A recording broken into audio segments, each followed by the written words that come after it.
Welcome to the Relationship Recovery Podcast, hosted by Jessica Knight, a certified life coach who specializes in narcissistic and emotional abuse.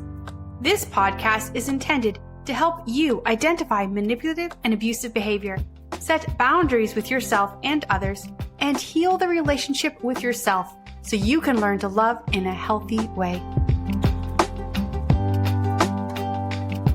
Hello, and thank you for being here. Today I have Katherine Kleis. Katherine and I have a lot of similarities in our stories. We both grew up in abusive homes. We both left home in our teens. We both found ourselves in abusive relationships and really unhealthy dating patterns. And we both have been on self-discovery journeys that have been our greatest gifts, but have also led us both into coaching others. And I really enjoyed talking with her today because when I read her story and realized, okay, this is another person out there that grew up in an abusive home, but is not a narcissist. And I have grown really tired of the rhetoric of, oh, it's the narcissist had such a tough childhood. We should feel bad for them and understand. Yeah, I don't understand because I grew up in a really tough home and I didn't turn out to be an asshole. So Katherine didn't either. And she shares a lot of her story, her journey, what she learned along the way. This podcast has a major thread of self-realization and being there for yourself and learning to be there for yourself. And we do some Q&A at the end to answer some tough questions on narcissistic abuse. I know you're really going to enjoy this episode and get a lot from it. All of Katherine's links will be in the show notes below. Hi, thank you so much for joining me today. Hi, thank you for having me. Can you tell us who you are and what you do? Yeah, definitely. So my name is Katherine Kleis, and what I do is I'm a coach in the field of narcissistic abuse. And how did you get into this work? Yeah, that's a good question. So I got into this work because of my life experience mostly. I grew up in an abusive household and found myself in a couple abusive relationships, and eventually came across the information about narcissistic personality disorder. And that answered a lot of questions for me. And upon learning that information and watching other professionals talk about it and share about it, I realized that this is what I want to be doing too. Yeah. I feel like once you start to learn about it, so many light bulbs go off of how did I not know all of this before? How did I not see this before? Definitely. The light bulbs are huge. Yeah. And so I know from following you that you have a narcissistic father. So you grew up in an abusive home. I know this is a loaded question, but what was childhood like for you growing up? Yeah. Childhood growing up was extremely difficult. It was a lot of sadness and fear and turmoil, a lot of listening to my parents argue every single night. There was a lot of inconsistencies with having a narcissistic parent on sometimes this is okay and sometimes you're getting punished for it. And you kind of are growing up in a house where you have to walk around on eggshells and be really, really in tune to the moods of I had to be really in tune with the moods of my emotionally immature parents and what might set them off. So it was just a lot of fear, I think, and a lot of isolation too. Although I had siblings there, my dad, it was very controlling and very helicoptery. So it was hard to do much of anything without him kind of overseeing and micromanaging everything. Yeah. And do you feel like his self-worth was based on you and your siblings following the moving goalpost? Yeah, I don't know how much he put his self-worth in it, but it was definitely known that it was his expectation. We had a very clear understanding of which children he liked and which ones he didn't like. And then there was things that he expected from all of us. We all were to join the sport, his favorite sport, which was baseball. Mm-hmm. So the girls were in softball, things like that. He had a very clear vision of who we should be, what sports we should play, how we should act, what we should look like, what we should wear. And he kind of used us as pawns to live that. Yeah. And so I'm sure being a child, you knew something was wrong, but I know I didn't have the word of narcissist then. And I don't even think I had the word of abuser then. But when you look back, do you remember how you framed your father's behavior in your head, like how you made sense of that reality? Yeah. I know that when I was young, I knew that something was very wrong with him because luckily for me, I had a bunch of siblings. And so we all could kind of come together and be like, what is wrong with this guy? Right. Yeah. But there was also a lot of things that were happening that I didn't know were abnormal. And as I grew up, kind of seeing how much freedom my friends had or how they wouldn't get yelled at for, putting Coke on the wrong shelf in the fridge or whatever, it was a kind of a lot of learning, trying to observe what's normal in some households and what's abnormal in mine. But I certainly knew that he had issues and an explosive temper that was really scary. So when his temper would come out, would it be like that rage temper that we see in a lot of abusers? Yeah, there was a lot of rage. I know that some narcissists are more passive aggressive, but my dad specifically had just that short fuse and the yelling and the fear, and he was violent as well. So it was definitely rage. Yeah. I remember when I looked you up because I found you on TikTok and then I went down. I always go down the rabbit hole of like who this person actually is. Like I look on your website and I remember reading your story and we had so many similarities because I also grew up in an abusive home, but I didn't have, like I said, I didn't have the lens of like that's a narcissist. What I had was like that person's a psychopath, but I thought that it was me because I was a kid. And my brothers were much younger than I am, like 11 and 8 years younger than me. And so I felt like very alone. And so I guess like the way that I made sense of the reality was with friends that were in similar situations, but it was like I became trauma bonded to them in a way of like, I couldn't regulate my own immune system. So it was almost like I was always with and always trying to talk to my friends to make sense of our shared reality. Mhm. But that's what the friendship was almost like based on rather than having fun with each other and being an actual child. Yeah, yeah, I hear you there. And I went back and forth a lot in my own mind on like, is this me or is this him? Yeah. Is this my fault? Am I the common denominator? Because you hear it from them and then sometimes your siblings and then you go in and you date abusers and then they say it. It's almost like, is this a me thing? And I also knew my dad was a psychopath, but I think it was more the term gaslighting. Yeah. Once you learn about NPD and then you find out about gaslighting, I think that was the answer I wasn't finding when I was looking up psychopath.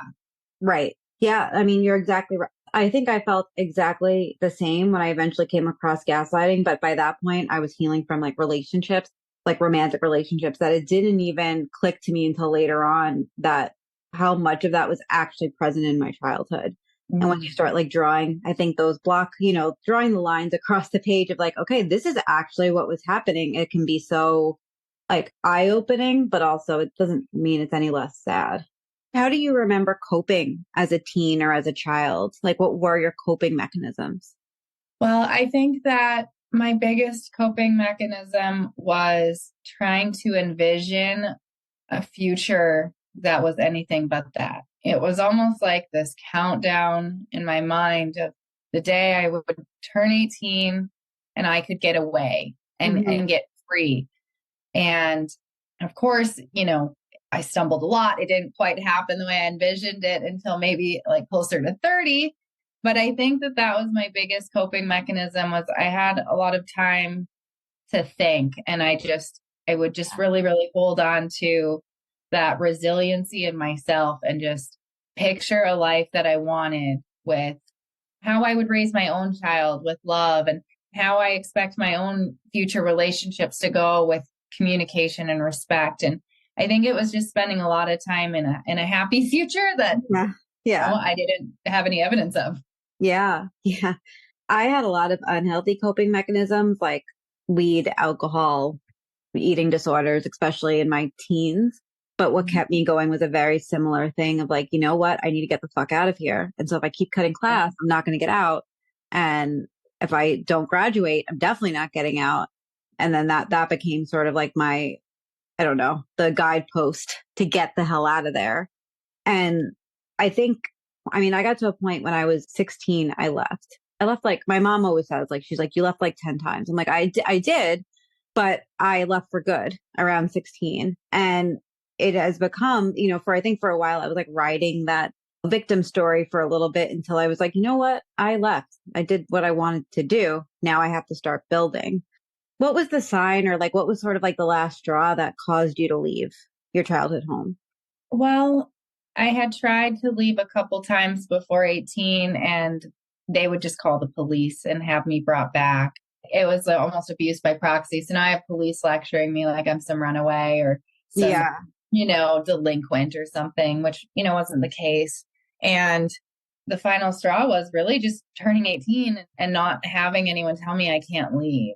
Got And it. Yeah. I had an older boyfriend at the time with an apartment. So I just kind of moved right in there, and then he started abusing me. Yeah. Yeah.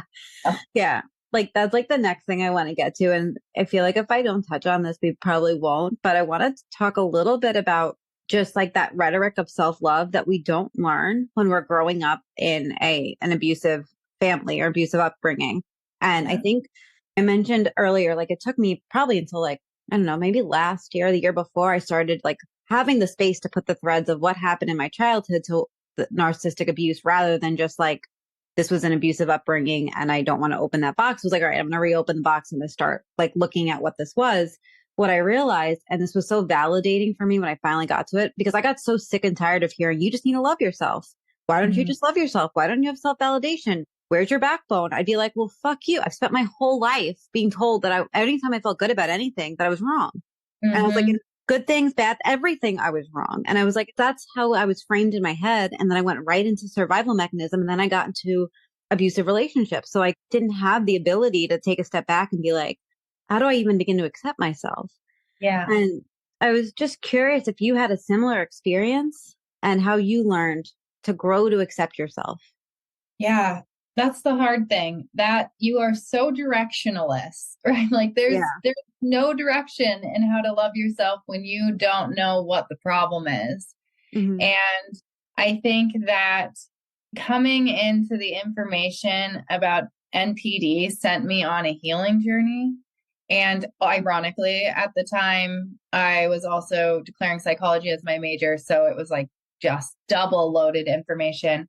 Yeah. But when I came into the information about NPD, that's when I came into a lot of information on codependency and people pleasing and self-fulfilling prophecies and just the cognitive bias and internalized belief systems, right? Like all of this stuff that gave me direction. Yeah. And I think that was what really helped me, that and 100 self-help books. But you finally have something that's like, okay, it's not that this is the issue. It's that you were made to believe this. You have this internalized belief. Or the reason that you're exhausted is because you're people pleasing for acceptance and validation, and just kind of like forcing myself to leave my comfort zone and assess like, okay, if I don't people please, can I give myself room to see who my real friends are? And can I learn to give myself validation? And then when you feel that rejectedness from like some people that do fall off when you stop people pleasing them, they were just using you. It hurts, but at the end of the day, it's like, it's a little bit validating in itself that, oh, you weren't here for me and my authentic self. You were here to take from me. Yeah. So I think that that's my roundabout answer to say, pick up a self-help book and that will give you some direction. And then from that direction, you'll find more direction. And then in the answers, you'll find more questions. And you just got to keep seeking. And that's just a whole nother rabbit hole. Right. But I think the problem was getting into that right step in the first place and finding any direction in the first place. That took almost all of my 20s to finally come into this information. Yeah. I was going all over the place. I landed in life coaching early on in my 20s. I think I was 20 or 21. And that's when I realized that I had like this victim story running my entire life at that point. And I wanted to change it around and take ownership of my life, which then put me down like the self-help path. But like you said, You said it like so wonderfully of like, it opens up a lot more. Every time you find an answer, there's more questions, which is the beauty in it. But that's also the hard part, is like being able to be open for it, open Yeah, to like it. journey. Yeah. And so I'm sure you get frustrated by this too, but sometimes, I mean, I haven't heard it recently, but I used to hear it all the time. Like, narcissists came from a broken home and they have all these things, and like just this giant sob story about what they went through, when like we know now that that's not true. But also, I used to hear that and be angry because I'd be like, well, I came from an abusive home and I'm not a narcissist. So like, isn't there an element of like choice, here about like what we do with our past? And so I wanted to ask you what you think about that theory. And like I said, I know it's been disproven now, or it's starting to be disproven now. And people are talking about that like narcissism can come from all these other places. But how do you feel when you hear that theory that a narcissist had a tough childhood and that's why they're a narcissist? I think you said it, like there's a choice. And at the end of the day, I grew up in an abusive home too. So did you. And you and I both entered a victim mindset for a while, a little longer. And at the end of the day, what happened to us was not our fault, but it is our responsibility to change ourselves so that we don't continue the cycle and hurt other people. And the narcissist isn't doing that. And whatever the reason is only an explanation. It's like maybe they're directionless too.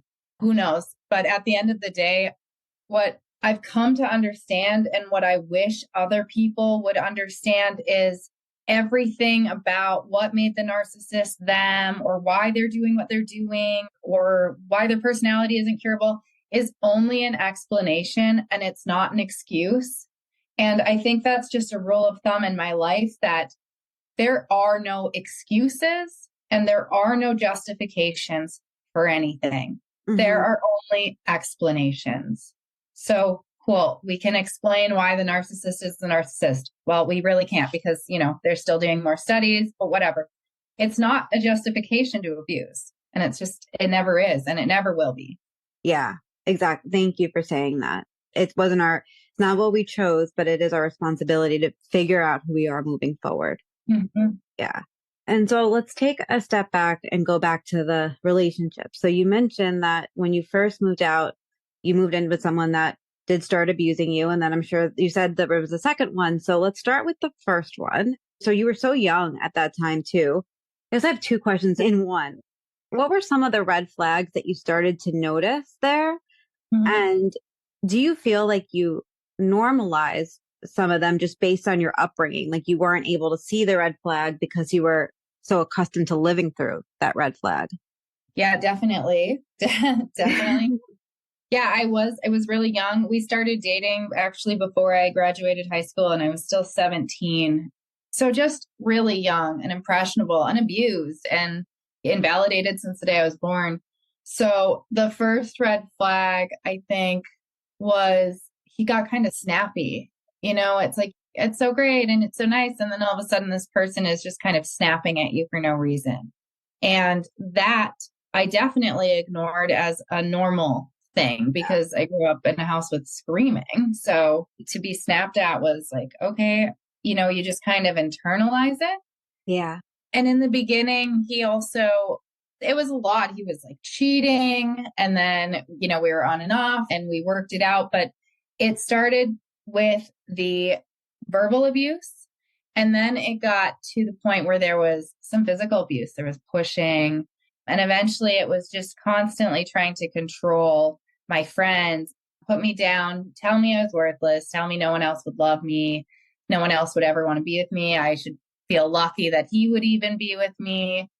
Just the name calling and the verbal abuse and the control, and just kind of getting me to a point where my self-esteem was none. And I do think that my upbringing contributed to me being in that situation, because I think that had I had a normal upbringing, that kind of treatment would have been horrifying. Yeah. It would have been like a really big shock to my system. But growing up in abuse, it was normalized, and I have a high psychological resilience for that kind of behavior. Yeah. Was there financial control too that kept, since there was that age difference that kept you in that dynamic?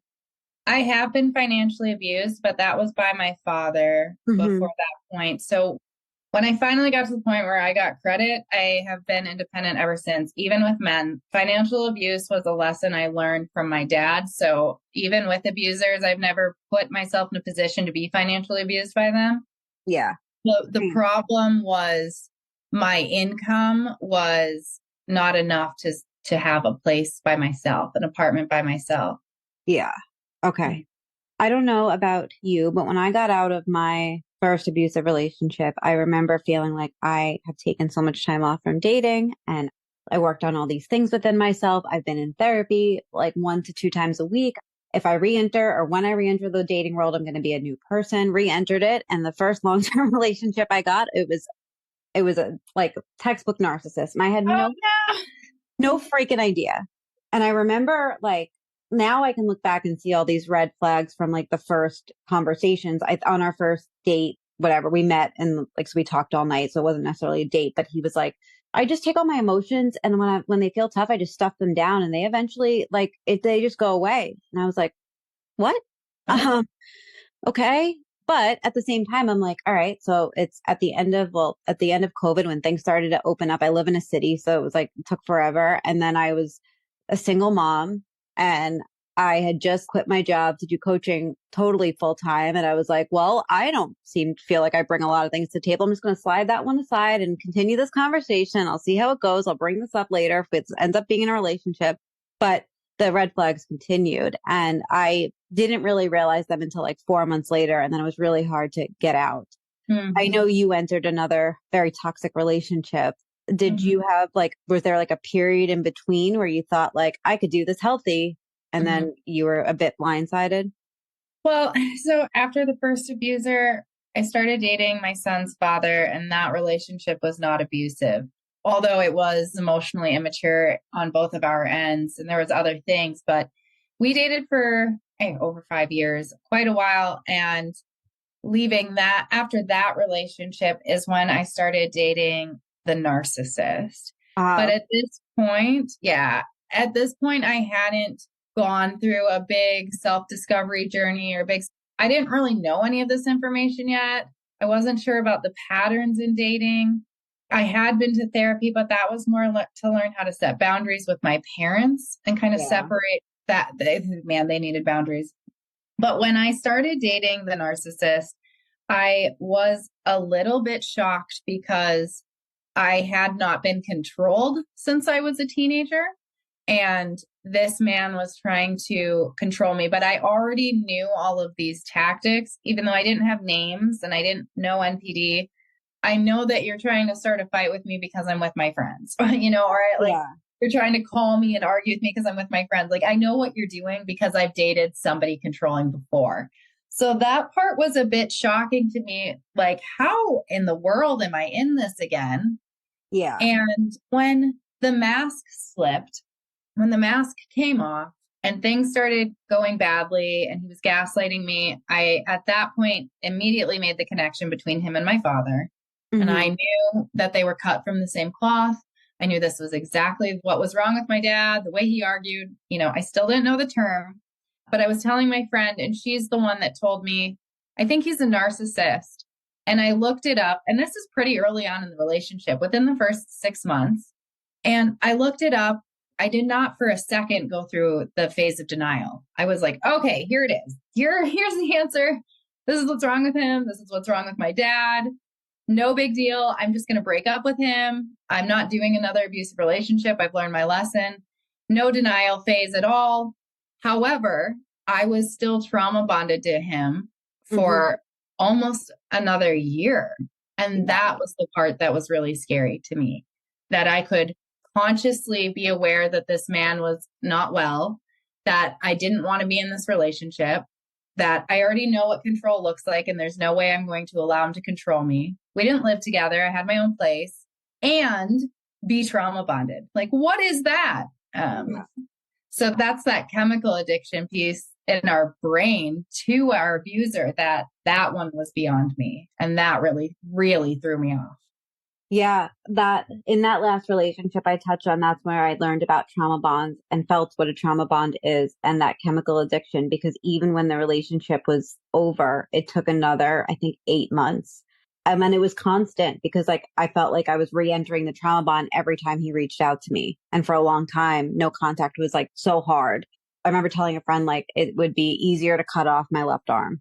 Yeah. Oh, isn't that true? Yeah. Yeah, I think it was about 8 months for me too. And it's the same thing. Every time he'd reach out, I was re-entered right into that trauma bond. Going no contact was the hardest thing that I've ever done. He stalked me for the first 5 months that I was no contact. Mm-hmm. And I had a friend, he was my coach, he was my mentor. He was like really, really helping me learn about self-awareness and boundaries and emotional intelligence. And he really helped me through this journey. And I remember him pushing me to do something like, he's stalking you. You need to tell him to leave you alone, or like something needs to happen. And I did not trust myself to even text him or email him or say anything like, you need to stop. You need to leave me alone, because I was so afraid that I would slide right back into that trauma bonding cycle. Yeah. What helped you begin to break the trauma bond? No contact. No contact was the biggest thing. It was that time away from him to clear my mind and really put it all down. I needed that time of no contact to get myself clear. And then 5 months later, I did eventually email him to leave me alone. It was just the fear that I'd fall back into it, not the reality. It was just the fear of it. Yeah. When I finally went no contact, it was like 3 months after he reached out for the first time. And it was like to basically ask me if I want to talk.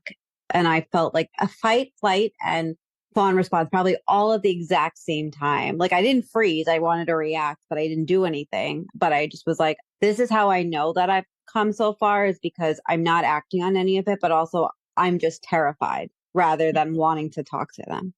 Yeah. And I think that was a big point of growth for me, that him reaching out, it wasn't that I wanted to respond anymore. I knew that I was good there. It was my friend pushing me to open the gates of communication that I was like, and then I don't know what that looks like after. I'm finally at a place where I'm confident that I cannot respond. And that was the hardest place in the world to get to. Of everything I've been through in my life, I think that was the hardest thing I've ever done. Yeah. And I know you work with a lot of people that are going through this. So when somebody is really struggling to go no contact or even wrap their minds around the idea of no contact, what do you typically tell them? And I know every single person is different, but say there's someone that is just really struggling with actually just cutting it off. Yeah. Two things, really, really challenging them to at least push themselves. Like, what's the longest you've made it? And they're like, oh my gosh, 12 hours. All right, let's go for 14. Yeah. Like, come on, let's push it. What's the longest you've made it? A week? Okay, let's go for 2. So that's one thing. Mm-hmm. But that's not really a cure-all, because it's like telling somebody who smokes cigarettes, just wait 2 hours. You're just going to stare at the clock the whole time. Yeah. Yeah. So what I did, this is what I tell people, and this is what worked for me, is I say, lie to yourself. You don't have to tell yourself that this is forever, that you're never going to talk to this person again.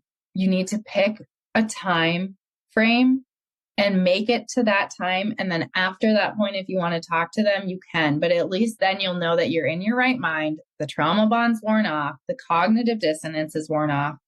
And I knew I was lying to myself when I was doing this, but I just told myself, and here's another thing, we have to wait until the blow up, right? Because we feel like there has to be a reason to go no contact.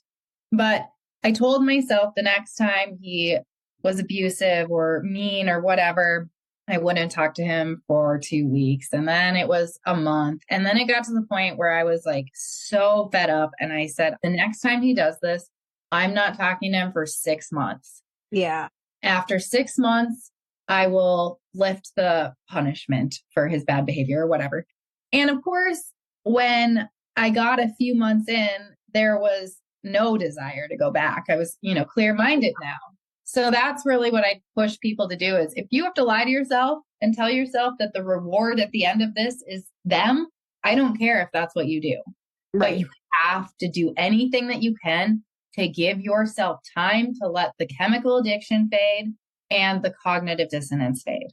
Yeah, I love that. And that's so similar to what I tell people of like, you just really need to get to the point where that you can think thoughts for yourself again. So if you do tell yourself you're going to reach back out to them or respond to a text or an email, you're doing it from a sound mind.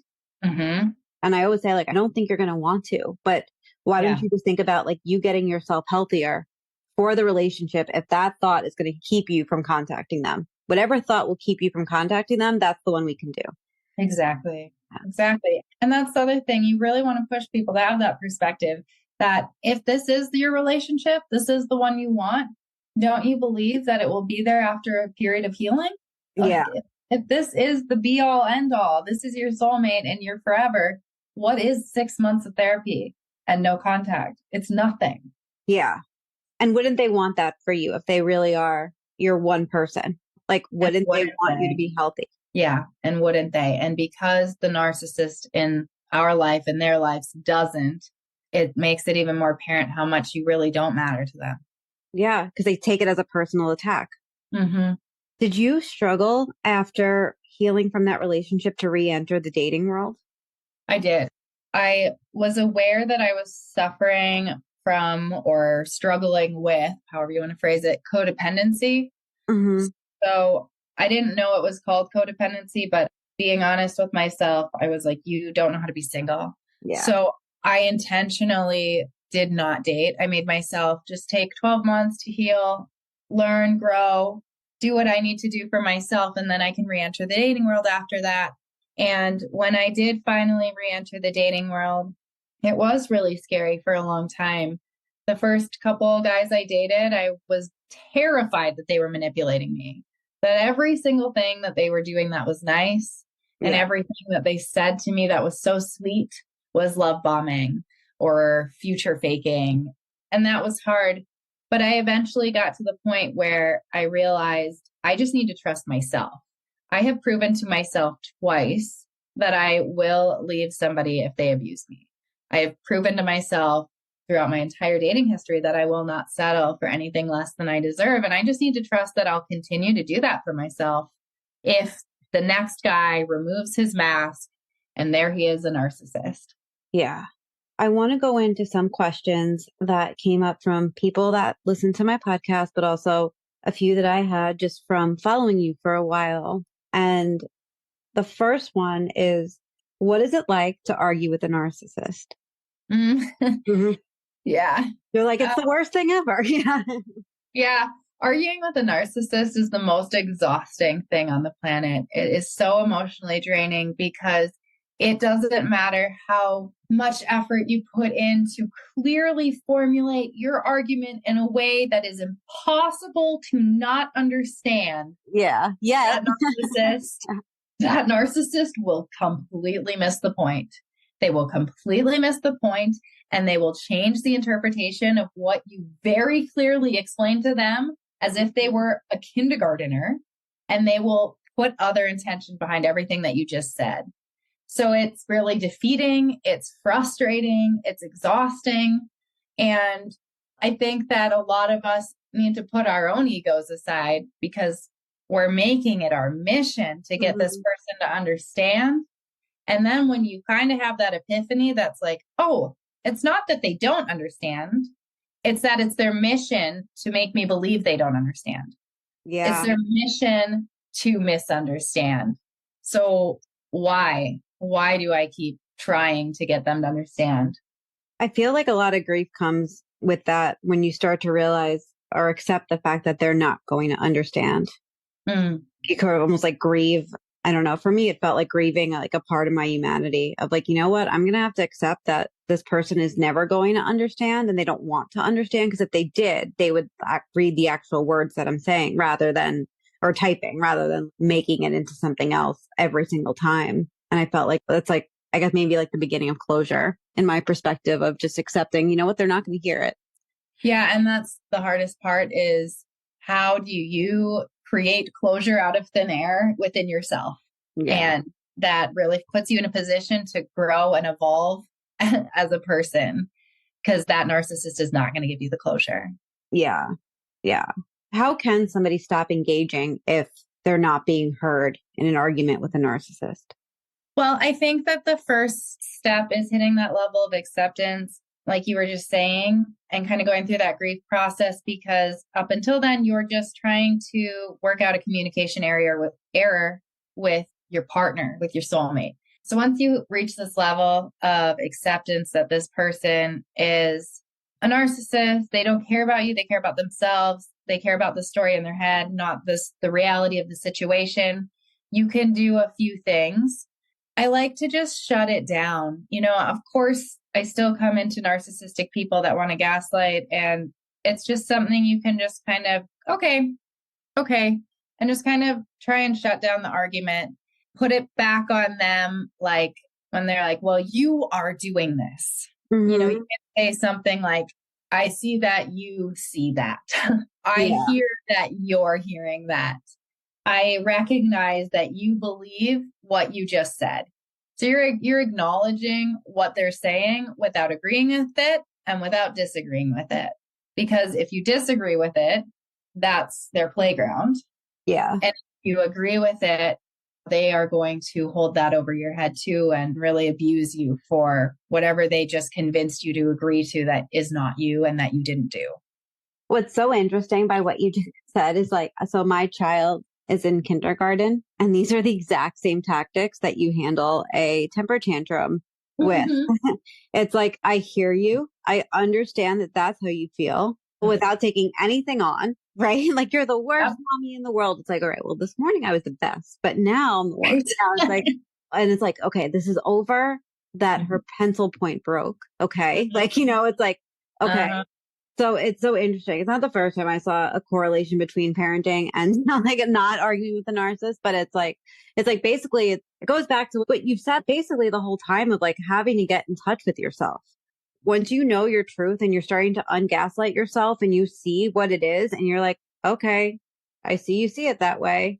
You don't have to be like, well, and and you did this and you said this and you're seeing this wrong again. It's like making that conscious choice to just not put yourself in that position anymore. Yeah, absolutely. And what you said about your daughter, the thing is, these narcissists are the age of our young children emotionally. That's why we call it emotional immaturity, because developmentally, emotionally, they stopped developing at a very young age. And that's why there's such similarities between the way they respond to the smallest slights of them and the way a child would respond. My boyfriend at the time was probably 30 or 31 years old. And my friend and I always referred to it as tantrums. Yeah. His tantrums. He always had these like huffy, puffy fits when he didn't get his way. But when it comes to arguing with a narcissist and knowing your truth, I think it's important, like you said, to just kind of undo the gaslighting, rise above it, and do not allow them to get you on the defense mode. Like you were saying, well, you did this, but I only did it with this. Like they want to get you from offense to defense, and you just have to not go in that defensive mode. Okay. You are neutral. You are Switzerland. Yeah. And I think that really comes from the education around learning what is actually happening, which can be so hard to accept the reality of what you're actually dealing with. But that is actually the ticket to get you out, because the more neutral you are, the more space you create to be able to actually make that decision to say, I don't want to do this anymore. You start to see how crazy it actually is. Yeah, I firmly believe that this information saves lives, that this is the first step, and that if you can't handle this, I think that if you know the narcissist tactics, you're already armed. Yeah. If you become aware of what gaslighting is, or word salad, or straw manning, or all of these things that they do, you're in a much better position to combat that psychologically. This information is like water in the desert. Okay. You need it if you're going to be in a relationship with a narcissist, because it's almost impossible to explain. But by the grace of God, we've figured out a way to explain it, and then now spread it through the internet and all of these platforms. But that is the first step, is getting educated on what you're dealing with. Yeah, absolutely. And your TikTok is such a great resource for that, and your Instagram. You're very to the point in your videos, and I really appreciate that. I like that you don't sugarcoat anything. It's like, this is the way it is. And it allows people, I think, to really accept it. Thank you. If you can give one piece of advice to someone who's still in a relationship with a narcissist or an abuser, what would it be? My one piece of advice would be to not give up on yourself and to remain consistent, meaning whether that is continuing to look up information or pick up a self-help book or set aside, start moving things to your friend's house or starting to get things in a line to leave, whatever it is, do not give up and remain consistent, because it is really easy to feel defeated, especially when you break no contact and you're like, well, I might as well just give up. Like I failed. No, It's not over. Never give up. This is the only thing worth fighting for. This is the only thing that matters right now, because you have one life, and this is actually your life that we're talking about that somebody has. So you just can't give up. Yeah. As hard as some of these stories are to hear, I appreciate when Lee Hammock will post about the danger that can come, and like, or he'll share like a story about how like somebody will thank him for like literally saving their life, or like telling them, you got to get out now. I can see where this is going, because I think it's so hard to see it when you're in it, but it is so, so, so important, because even if you don't think it can be dangerous, it can get so dangerous so quickly. So quickly. Yeah. I really appreciate you talking to me today and going through all of your story with me, but also ways I think a lot of people are going to listen to this and hear things in a different way than they may have not have heard it before. And so if somebody wants to find you, how can they find you? And can you also tell me a little bit, or tell us a little bit about your coaching and how they can reach out to you for that? Yeah, definitely. So you can find me on TikTok, Instagram, and YouTube by the handle Katherine Kleis. It's just my first and last name. No underscores, no spaces, nothing fancy, just Katherine Kleis. My coaching business is Stand Coaching, STAND, stand, taking a stand, right? So you can go to www.standcoaching.com. I have a Facebook business page under Stand Coaching. But really, if you go to any of my platforms, there will be a beacons link that will bring you to everything that you need. All of my platforms, my website, my coaching calendar, and whatever else you would want to find. All the resources that I have are going to be there. Awesome. Well, thank you so much.